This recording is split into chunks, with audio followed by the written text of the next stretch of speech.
Hello friends, मैं physics interesting में Pradeep sir का नमस्कार। लास्ट डे को हमने बायोट-सावर्ट्स लॉ के एप्लीकेशन पढ़ा है। उनका एप्लीकेशन फर्स्ट हुआ सर्कुलर लूप के थ्रू करंट आए जा रहा है तो उसके सेंटर पे करंट मैग्नेटिक फील्ड कितना बनेगा, ये फार्मूला हमने निकाला था। Mu naught I upon 2 into r, where what is r? Radius of the loop, circular loop. I is current through that loop.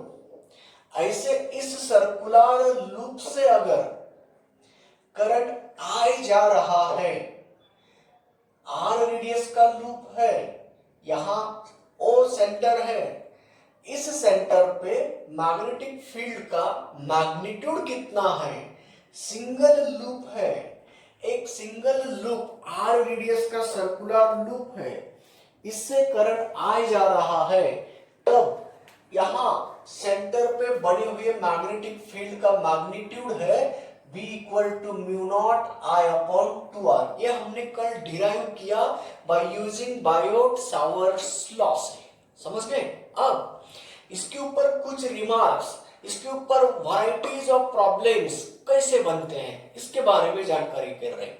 मतलब problems on the current carrying loop, problems on the current carrying coil, circular current carrying coil के ऊपर कैसे पूछे जाते हैं उसके बारे में हम जानकारी दे रहे हैं। तो चलिए, पहला रिमार्क, पहला प्रॉब्लम ऐसा बन सकता है, आपने तो सिंगल लूप से आई करंट जब जा रहा है तब सेंटर पे बनते हुए मैग्नेटिक फील्ड का मैग्नीट्यूड ही बोला है। अब हमारा कर्तव्य बनता है, what is the direction of magnetic field produced at the centre of this loop. इस लूप के सेंटर पे बने हुए फील्ड का डायरेक्शन कितना होगा, किधर होगा? तो डायरेक्शन बताने के लिए हमें पाम रूल यूज करना है। राइट हैंडेड पाम रूल बोलिए, नहीं तो राइट हैंडेड थंब रूल, मगर यहाँ पाम रूल कन्वीनियंट होता है ताकि हम उसको पकड़ नहीं सकते ना यहाँ पे। तो पाम रूल क्या कहता है, अगर हमने राइट हैंड का पाम ऐसा ओपन किया और इस अंगूठे ने, इस थंब ने अगर करंट की डायरेक्शन बताना है, तब जिस दिशा में थंब ये पाम है उस दिशा में मैग्नेटिक फील्ड बनेगा। देखिए बच्चों, करंट एंटी क्लॉकवाइज जा रहा है।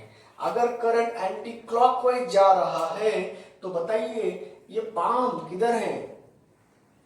आउटवर्ड है, तो फील्ड कैसे बनेगा?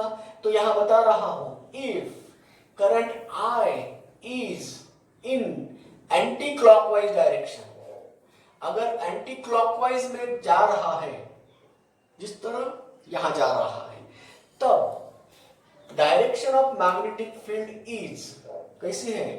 आउटवर्ड है, बाहर की तरफ है। तो उसको बोलेंगे it will be looks like a north pole. क्यों?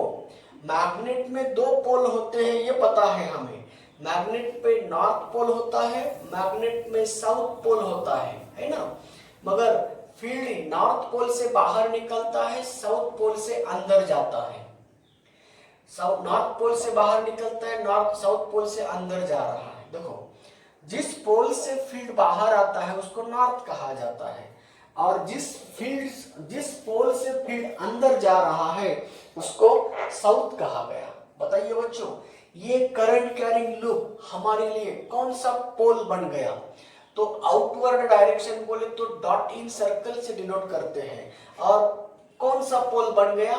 यस, क्या नॉर्थ पोल? नॉर्थ पोल बन गया। अगर एंटी क्लॉकवाइज डायरेक्शन में है तो नॉर्थ पोल कैसे बनता है? देखिए बच्चों, यहाँ समझने के लिए मैं यहाँ बता रहा हूं, ये एंटी क्लॉकवाइज डायरेक्शन है ना?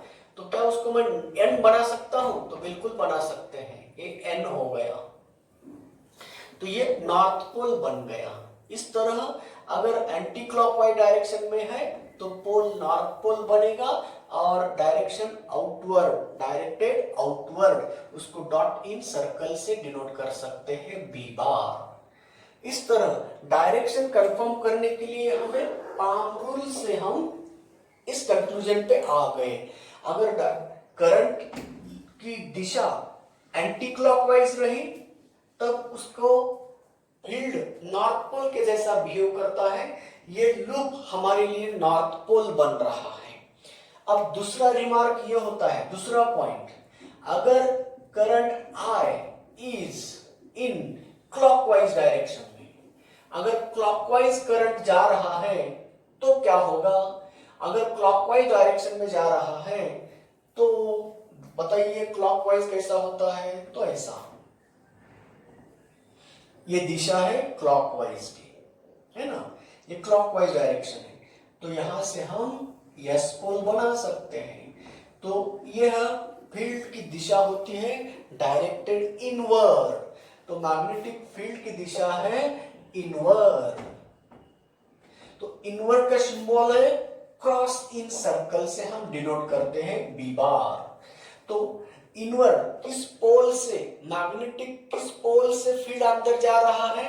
साउथ पोल से अंदर जा रहा है, इसीलिए उसको हम बोलेंगे south pole and direction cross in circle से, तो फील्ड अंदर जाएगा।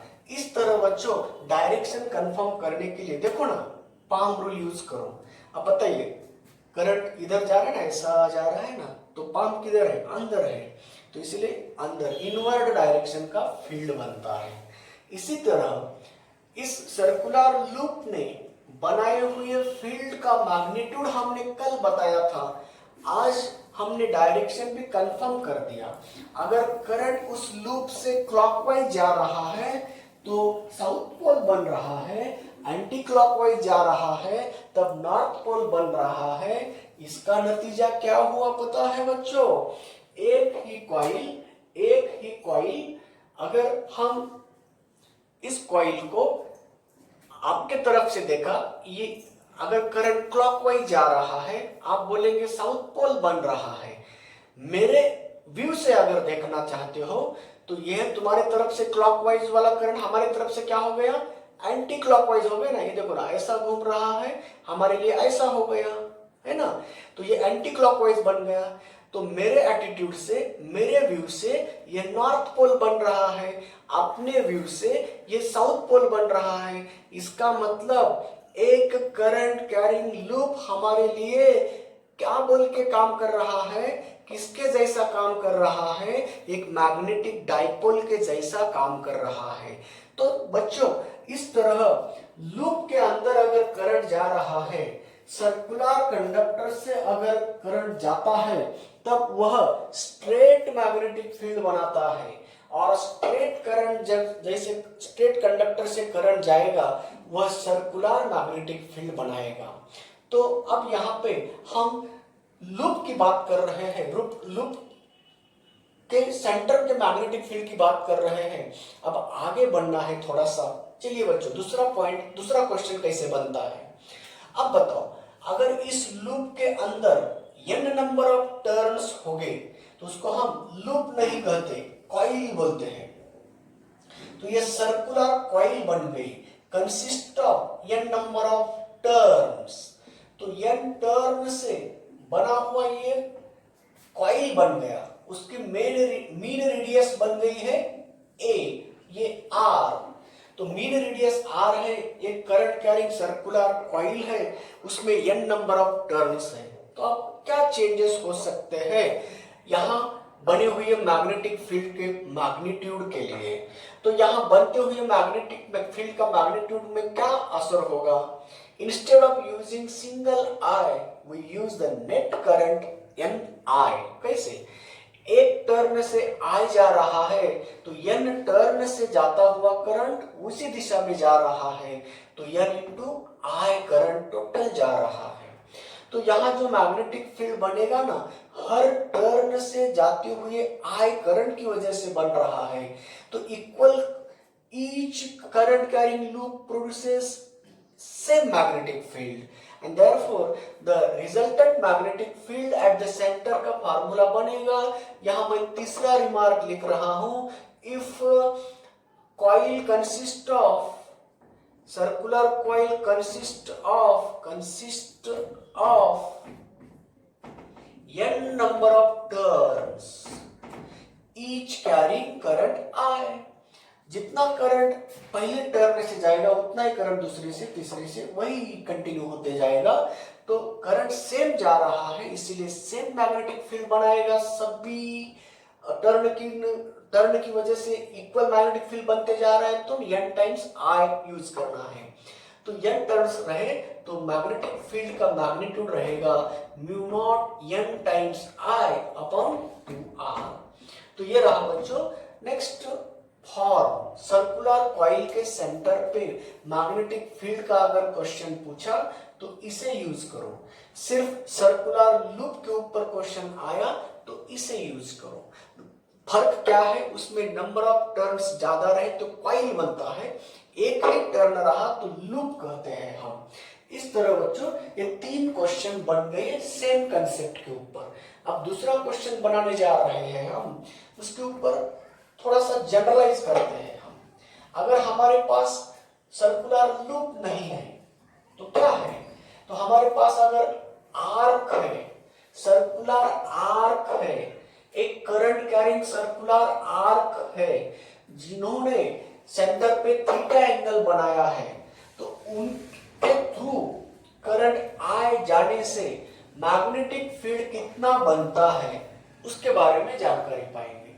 चलिए अपना नेक्स्ट पॉइंट ये है, अगर ये सर्कुलर आर्क है जिन्होंने सेंटर पे थीटा एंगल बनाया है, R रेडियस का सर्कुलर आर्क है और करंट I जा रहा है इस आर्क के थ्रू, ये रेडियस है बच्चों, ठीक है।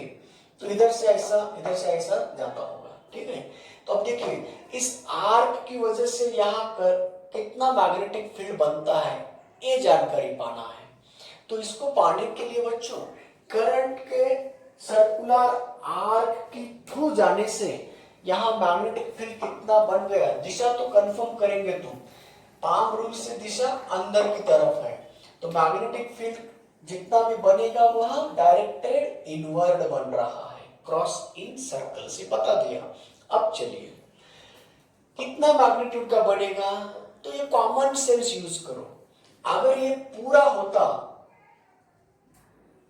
तो मैग्नेटिक फील्ड कितना था, mu naught I upon 2R था। टोटल कितना एंगल था तब, 2 पाई। तो 2 पाई एंगल के लिए इतना मैग्नेटिक फील्ड बनता है, तो थीटा एंगल के लिए कितना बनेगा, तो हम इसे दोबारा लिख सकते हैं। मैग्नेटिक फील्ड बनेगा mu naught I into theta divided by 2 pi upon 2R। इस तरह बच्चों कोई भी एंगल थीटा यहां दिया हो तो यहां ले लो। तो इस तरह magnetic field due to the circular arc producing the centre angle theta, centre पे अगर उस सर्कुलर आर्क ने थीटा एंगल बनाया तो कितना मैग्नेटिक फील्ड वहां सेंटर पे बनता है उसका मैग्नीट्यूड बताने का ये जनरल फार्मूला हो गया। अब उसके ऊपर पर्टिकुलर फार्मूले हम बना सकते हैं। कैसे, देखिए इसमें A अगर क्वार्टर लेंथ है, क्वार्टर लेंथ बोले तो इस तरह, तो इस क्वार्टर लेंथ ने बनाए हुए मैग्नेटिक फील्ड का मैग्नीट्यूड बताइए। दिशा कंफर्म करेगी, करंट की डायरेक्शन के अकॉर्डिंग कंफर्म हो जाएगी, मगर मैग्नीट्यूड कैसे निकालेंगे अब बताइए बच्चों। R रेडियस है, करंट इस दिशा में जा रहा है, तो अब बताओ करंट की दिशा इधर है बोले तो कैसा हो गया, ये बाहर की तरफ आ गया। डायरेक्शन पाम रूल से यूज करो, मगर अब यहाँ सवाल खड़े कर रहे हैं हम मैग्नीट्यूड के बारे में। बताइए बच्चों एंगल कितना रहा इन दोनों के बीच में, यहाँ कितना था, थीटा था, तब ये रहा। अब यहाँ कितना आया, 90 डिग्री बन गया। तो मैग्नेटिक फील्ड कितना बनेगा यहाँ पे, तो चलिए थीटा की वैल्यू 90 रखो, 90 को मैं पाई बाय 2 लिख सकता हूँ। तो ये पाई बाय 2 हो गया, तो पाई पाई के साथ कैंसिल हो गया, तो थीटा क्या हो गया, ये 1/4 हो गया। इसी तरह 1/4 of mu naught I upon 2r, तो इससे 1/4 हो गया। मैग्नेटिक फील्ड 1/4 हो गया। पूरे लूप की वजह से बना हुआ मैग्नेटिक फील्ड जितना है ना, उतना ही 1/4 बन गया मैग्नेटिक फील्ड, अगर उसका 1/4 पार्ट लिया होता तो ये रहा magnitude of magnetic field induction at the centre due to current carrying quarter loop of the circular loop. Circular loop का क्वार्टर लूप से जाते हुए करंट की वजह से सेंटर पे मैग्नेटिक फील्ड कितना बनता है उसके बारे में हमने जानकारी पाई है। अब बताओ बच्चों, अगर यह सेमी सर्कुलर लूप होता तो कैसे निकाल सकते हैं बी?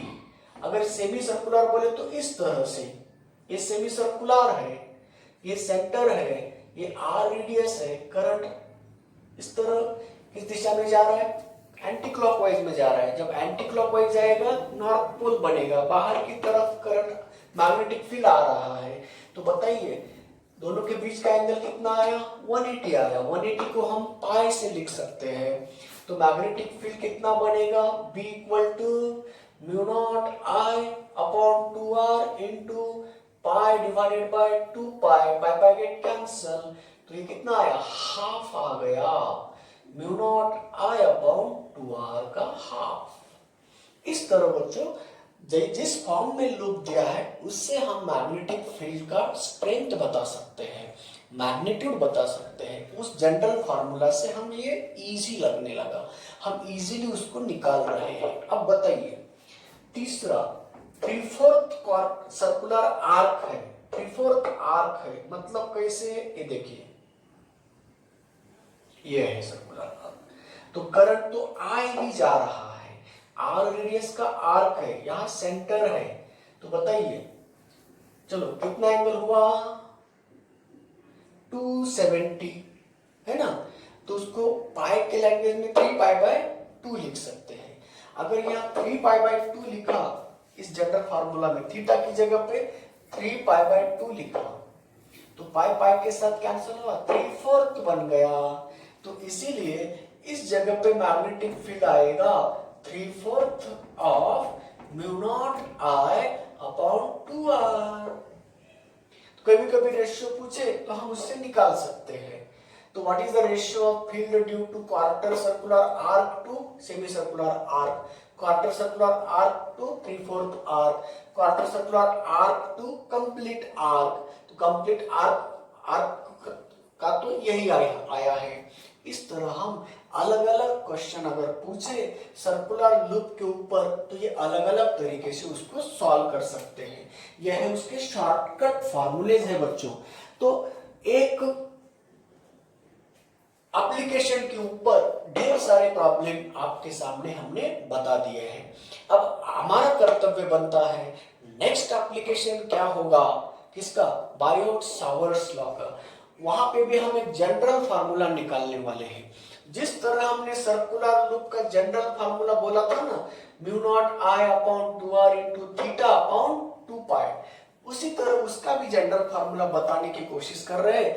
तो हम ऐसा प्रयत्न करेंगे कि एक फाइनाइट लेंथ का वायर है मगर वो स्ट्रेट वायर है, तो magnetic field due to current carrying straight wire, तो स्ट्रेट वायर में बनाए हुए मैग्नेटिक फील्ड के बारे में आप जानकारी पा रहे हैं। इसीलिए हमें दोबारा बायोट सावर्ट्स लॉ की हेल्प लेना है। तो डायरेक्शन के लिए पाम रूल और मैग्नीट्यूड के लिए बायोट सावर्ट्स लॉ को यूज करें। चलिए अब अपना पहला कर्तव्य बनता है, थोड़ा सा मैथमेटिकल डेरिवेशन है, इसलिए आज की नई हेडिंग है field due to current carrying straight wire of finite length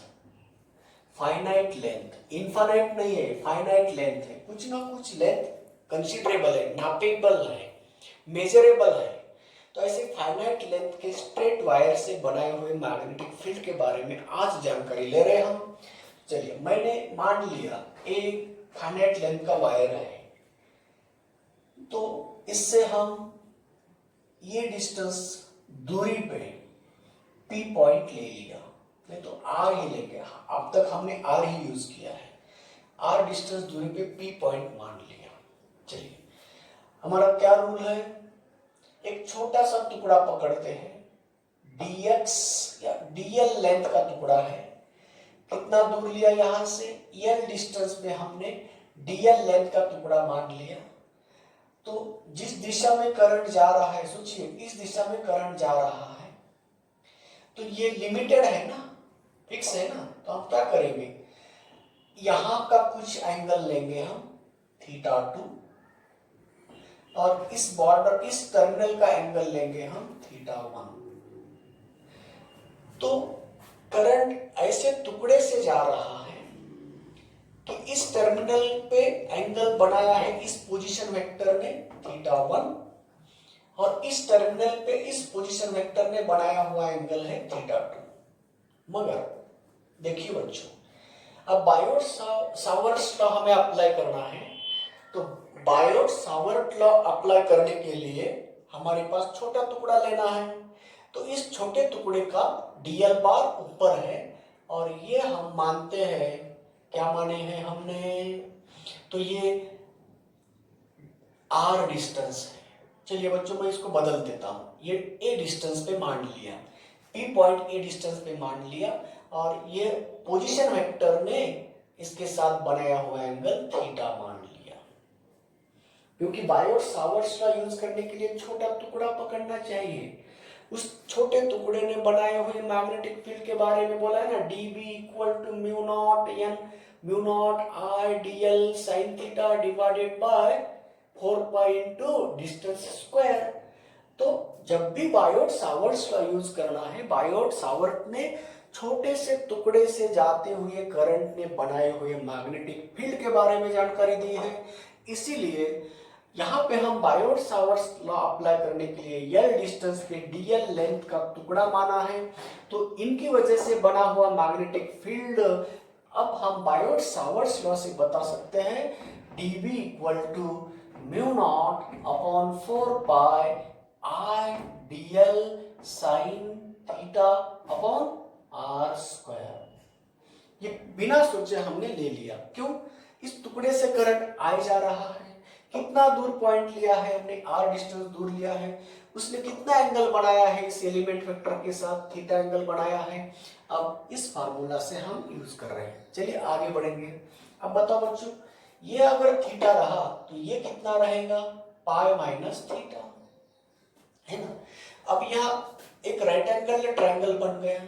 okay, अब अगर यहां से यहां तक जाते हुए एक टुकड़े की वजह से बना हुआ फील्ड है, अब इतने एलिमेंट से करंट जा रहा है ना, तो पूरे एलिमेंट के थ्रू जाते हुए करंट ने बनाया हुआ मैग्नेटिक फील्ड अगर निकालना है तो इसका इंटीग्रेट करना होगा।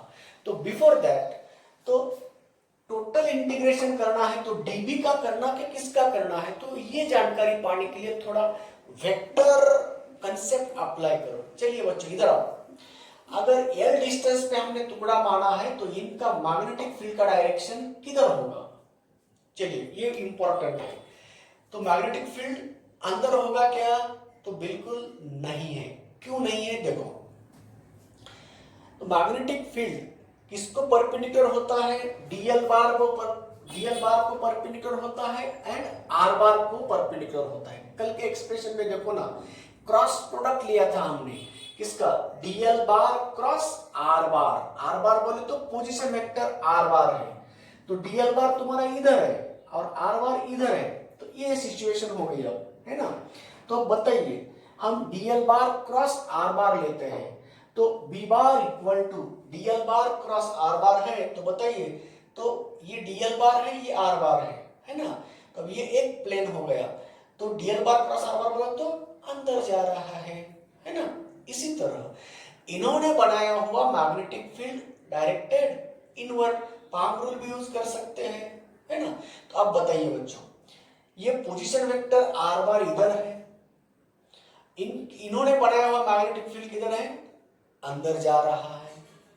अब इसका मतलब ऐसा है कि इस टुकड़े ने बनाए हुए फील्ड आर बार को कैसा चाहिए, परपेंडिकुलर चाहिए, है ना। डीएल बार को भी कैसा चाहिए, परपेंडिकुलर चाहिए। जो भी प्लेन इन दोनों का उसको परपेंडिकुलर चाहिए। क्लियर हो गया। अब दूसरा, इधर अगर टुकड़ा लेता तो उसका भी मैग्नेटिक फील्ड परपेंडिकुलर होता, सही है ना। चलिए बच्चों, अब हम क्या करते हैं, डीएल बार क्रॉस आर बार की जो प्रोडक्ट है ये एक्यूट एंगल हो रहा है ना, तो उसका एक्यूट एंगल लिए तो भी क्या होता है, आर बार को अगर हम मान रहे हैं परपेंडिकुलर है, अब यहां दिखाना है ना हमें, तो हम क्या करेंगे, अंदर की तरफ दिखा रहे हैं, इस प्लेन को परपेंडिकुलर मानेंगे, मगर इस आर बार को कैसा है, परपेंडिकुलर है, तो उस दिशा को हम इधर मान रहे हैं बच्चों। ये रहा डीबी बार। तो इधर कौन सा कंपोनेंट रहा उसका, इधर कौन सा कंपोनेंट रहा, डीबी।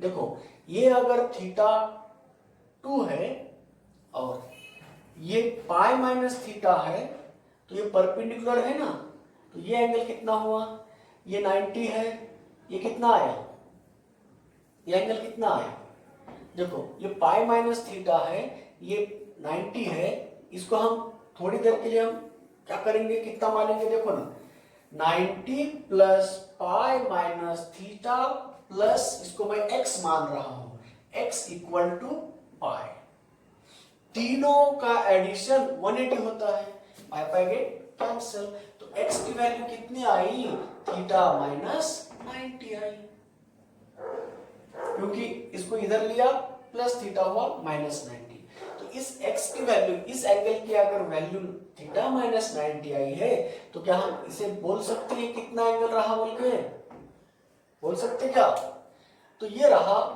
dB, हाँ ये एंगल 90 थीटा माइनस 90 है, ये दोनों का 180 है ना, तो ये वेक्टर छोड़ दो, वेक्टर ज्योमेट्री छोड़ दो, अब हम डायरेक्टली इंटीग्रेशन नाम का कंसेप्ट यूज करेंगे। तो इंटीग्रेशन नाम के कंसेप्ट से अगर हम इस टुकड़े ने बनाए हुए मैग्नेटिक फील्ड का ये एक्सप्रेशन है, तो पूरे टुकड़े ने बनाए हुए मैग्नेटिक फील्ड का निकालने के लिए उसका इंटीग्रेशन लेना है। तो इंटीग्रेशन लेने के लिए हम क्या कर रहे हैं, तो चलो मैग्नेटिक फील्ड ड्यू टू, दिशा तो हम कंफर्म कर दिए अंदर की डायरेक्शन में है, ओके। अब चलो मैग्नेटिक फील्ड डीबी का इंटीग्रेशन करो, तो डीबी का इंटीग्रेशन लेने के लिए इसे म्यू नॉट अपॉन 4 पाई, देखो बच्चों टुकड़ा कहीं पे भी ले लो, करंट वही है, तो उसको बाहर हटा दिया, ओके। और हाँ, जैसे ही टुकड़ा तुम दूर दूर लेके जा रहे हैं, तो दो चीज बदल रहे हैं, कौन से, L बदल रहा है, R भी बदलेगा, उसके साथ साथ थीटा भी बदल रहा है, मतलब 3 वेरिएबल आ रहे हैं। तो 3 वेरिएबल हमें यूज करना नहीं है, हमें सिंगल वेरिएबल बनाए तो भी इंटीग्रेबल बनता है फंक्शन, 3 वेरिएबल का इंटीग्रेबल फंक्शन नहीं बनेगा, तो इसीलिए अब यहां हम अंदर लेते हैं dl upon r square into sine theta. चलिए बच्चों, अब हम उसको एक ही वेरिएबल में लाना चाहते हैं, इस एक्सप्रेशन को एक वेरिएबल में लाने के लिए हमें कुछ ज्योमेट्रिकल कंसेप्ट यूज करते हैं। तो चलिए क्या कंसेप्ट है बताइए, adjacent side upon opposite side, तो इस ट्रायंगल में cot of pi minus theta क्या होता है, इस ट्रायंगल में पाई माइनस क्या है, पाई माइनस थीटा का कॉट, कॉट बोले तो एडजेसेंट L अपॉन A हुआ, तो L इक्वल टू क्या हुआ, A cot pi minus theta हुआ। तो इस तरह L की वैल्यू ले लो, L कितना आया, तो L आया A cot of pi minus theta आया, तो हमें DL चाहिए ना, DL, तो dl की वैल्यू आएगी a इंटू कॉट का डेरिवेटिव होता है minus cosec theta into D theta. तो ये रहा cosec square pi minus theta, इसका इंटीग्रेट डेरिवेटिव ये आया, क्योंकि l का डेरिवेटिव लेना है तो कॉट का भी डेरिवेटिव लेना होता है। तो ये आया बच्चों, dl की वैल्यू आ गई। तो dl की वैल्यू ये रखेंगे। अब बताइए, यहाँ dl की वैल्यू रखना है तो रख सकते हैं, आगे चलेंगे। और r की भी वैल्यू रखना है तो r के लिए क्या करेंगे, पाइथागोरस यूज करो। क्या होगा, R square equal to L square plus A square होता है क्या नहीं होता है, होता है। तो आर स्क्वायर की जगह इसे ले लो, तो एल की वैल्यू क्या है, ये है ना। तो अब एल की वैल्यू ये है तो क्या बन गया, देखो एल स्क्वायर प्लस हाँ ए स्क्वायर लिखता हूं मैं, A square cot square pi minus theta plus A square common निकाल दो और बताइए cot square pi minus theta plus 1। तो क्या हुआ, 1 प्लस कॉट स्क्वायर थीटा क्या होता है, कोसेक स्क्वायर थीटा होता है। तो इसीलिए R square equal to A square cosec square pi minus theta, है ना। अब बताइए बच्चों, dl की वैल्यू और r स्क्वायर की वैल्यू सेम आई क्या नहीं। Cosec square pi minus theta D theta, cosec square pi minus D theta, ये दोनों के वैल्यू यहां रख दो तो मैग्नेटिक फील्ड का एक्सप्रेशन आ रहा है। देखो mu naught I upon 4 pi integration में dl की वैल्यू है, हाँ dl की वैल्यू है minus A cosec square pi minus theta into D theta into sine of theta divided by R square की वैल्यू है A square cosec square pi minus theta. एक cosec square pi minus theta get cancel, एक A get cancel. तो magnetic field का formula आया mu naught I upon, देखिए theta कहां से कहां बदल रहा है, तो यहां गए तो थीटा 1 है, इधर थीटा 2 है ना। मगर ये देखो बच्चों, इधर का वैल्यू ये एंगल कितना आया, पाई माइनस थीटा 2 है, क्योंकि एंगल इधर का है ना, ये इस साइड का एंगल है, थीटा 1 2 पाई माइनस थीटा 2 आता है। इसी तरह थीटा 1 2 पाई माइनस थीटा 2 तक हम चेंज कर रहे हैं उसको। तो चलिए म्यू नॉट अपॉन 4 पाई, चलो ए को भी बाहर हटा दिया, माइनस है ना। अब चलो क्या बचा, sine theta into D theta, कहां से कहां, थीटा 1 2 पाई माइनस थीटा 2। अब सिंपल बन गया सर्किट फंक्शन। तो साइन थीटा का इंटीग्रेशन होता है, साइन थीटा का इंटीग्रेशन होता है, साइन का डेरिवेटिव कॉस, कॉस का डेरिवेटिव माइनस साइन, तो साइन थीटा का इंटीग्रेशन माइनस कॉस, वो माइनस और ये माइनस क्या बन गया, प्लस बन गया।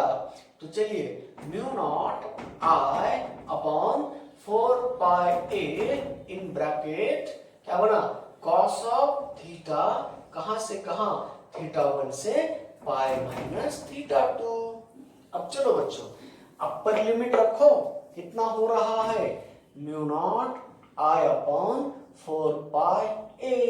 हाँ बताइए cos of pi minus theta 2, cos of pi minus theta 2 cos theta 2, कौन से क्वाड्रेंट में है, कौन से क्वाड्रेंट में, सेकेंड क्वाड्रेंट में। कॉस कैसा रहता है, माइनस होता है, तो minus of cos of pi minus theta 2 कितना हो रहा है, माइनस कॉस थीटा 2 हो रहा है।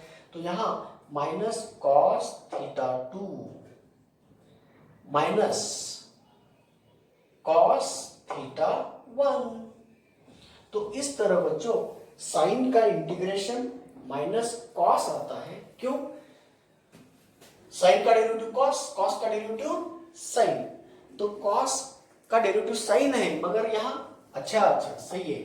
तो कॉस का डेरिवेटिव साइन है, तो साइन किसका डेरिवेटिव, कॉस का, तो इसका इंटीग्रेशन कॉस आता है, ये माइनस और ये माइनस क्या बन गया, प्लस बन गया। इस तरह बच्चों यहां mu naught I upon 4 pi a into cos of theta 2 plus cos of theta 1। कहाँ का है थीटा 1? यहाँ का।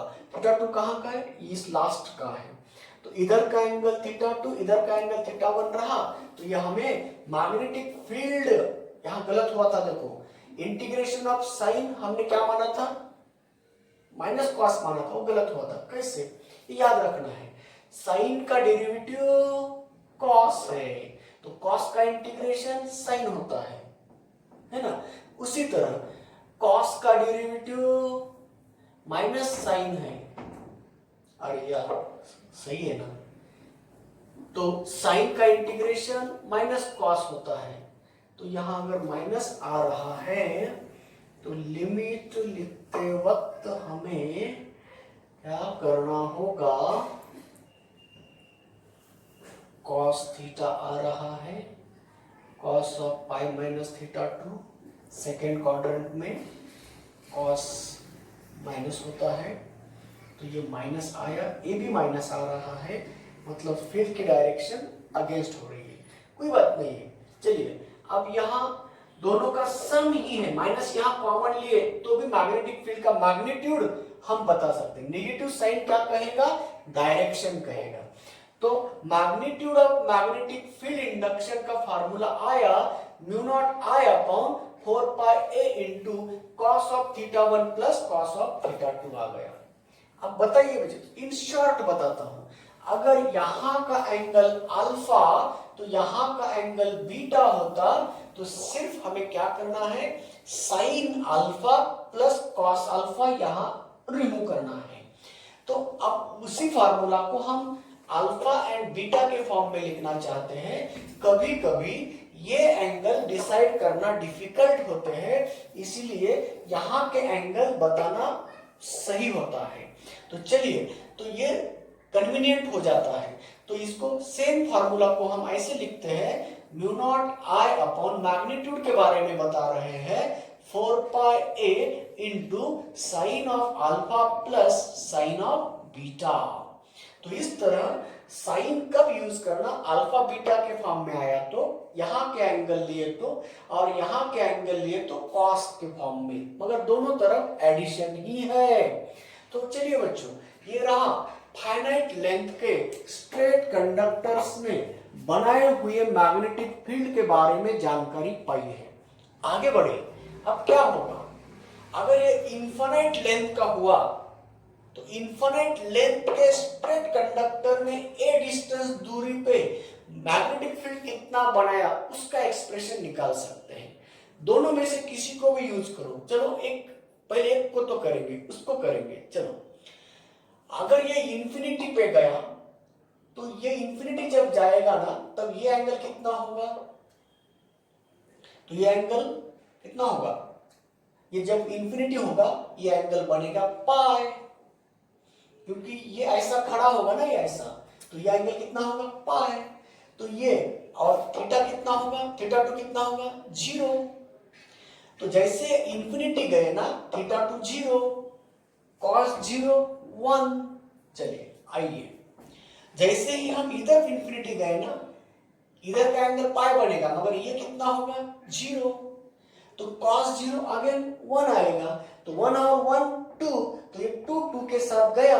तो इनफाइनाइट लेंथ का अगर कंडक्टर रहा तो B का फार्मूला आएगा mu naught I upon 2 pi A का फार्मूला बन गया। अब इस फार्मूला से भी वही आना चाहिए। देखो बच्चों, अगर ये पॉइंट इंफिनिटी को गया तो ये बीटा कितना हुआ? 90, है ना। और ये पॉइंट इंफिनिटी को गया तो ये एंगल कितना हुआ? 90। तो beta 90, alpha 90, sine 91, cos sine beta also sine 90 है, तो 1 + 1 2, वही फार्मूला आ गया।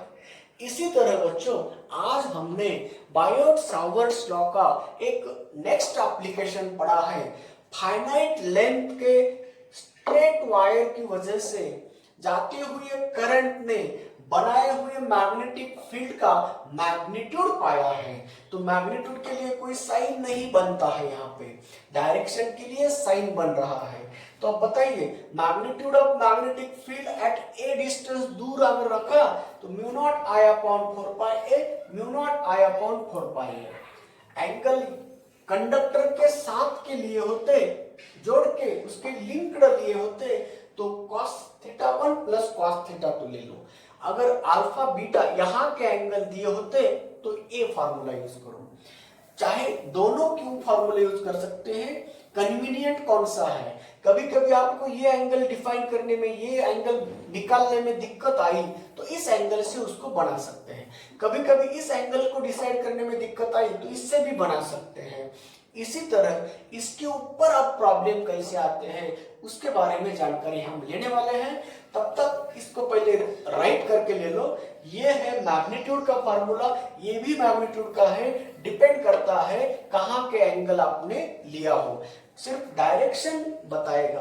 तो direction according to palm rule use करो। तो डायरेक्शन इनवर्ड है इसलिए वहां निगेटिव बोला था, इसके अकॉर्डिंग यहाँ पे भी हमने क्या कर दिया, दिशा बदल दिया। तो मैग्नीट्यूड वही है, डायरेक्शन बदल सकती है। तो यहाँ यही सेम मैग्नीट्यूड से फार्मूला बन गया है। तो डायरेक्शन पाम रूल से यूज करो। और ये इन्फिनिट लेंथ के वायर का मैग्नेटिक फील्ड बना, ये जनरल फार्मूला है, या तो इसे यूज करो या तो इसे, दोनों एक ही है। हमने आगे अभी बोला ना कि अल्फा और इसका लिया तो ये बन जाता है। क्या करना है, कन्वर्ट कर सकते हैं। यहाँ पे जहां पे हमने पाई माइनस थीटा उस वक्त इसके डिवाइड करके यहाँ कॉस आएगा, कॉस आएगा, कॉस का साइन बनेगा और ये फॉर्मूला आ जाएगा। इधर का एंगल निगेटिव होता है, एंटी क्लॉकवाइज डायरेक्शन का एंगल निगेटिव होता है, क्लॉकवाइज डायरेक्शन का एंगल निगेटिव होता है, एंटी क्लॉकवाइज का पॉजिटिव होता है। ये एंगल निगेटिव, ये क्लॉकवाइज डायरेक्शन का एंगल निगेटिव है, इसका एंगल पॉजिटिव है। तो एक निगेटिव एक पॉजिटिव बोले तो ये प्लस हो जाता है। इसी तरह बच्चों यहाँ हमने straight conductor of finite length के वायर ने बनाए हुए फील्ड का जनरल फार्मूला पाया है। इसे मत भूलिए, किसी एक को याद रखिए, मगर याद रखते वक्त एंगल कहाँ का ले रहे उसको भी याद रखो, ताकि हम इन्फिनिट लेंथ के वायर का भी निकाल सकते हैं। और बहुत सारे प्रॉब्लम्स इसके ऊपर भी पूछे गए हैं, कल इसके प्रॉब्लम्स लेंगे हम। तब तक के लिए यहाँ रुकते हैं, तो आगे फिर लौटेंगे, इसके प्रॉब्लम लेकर first level, second level, third level के प्रॉब्लम्स लाएंगे। तब तक के लिए रुक जाते हैं। धन्यवाद, thank you, bye bye, best luck.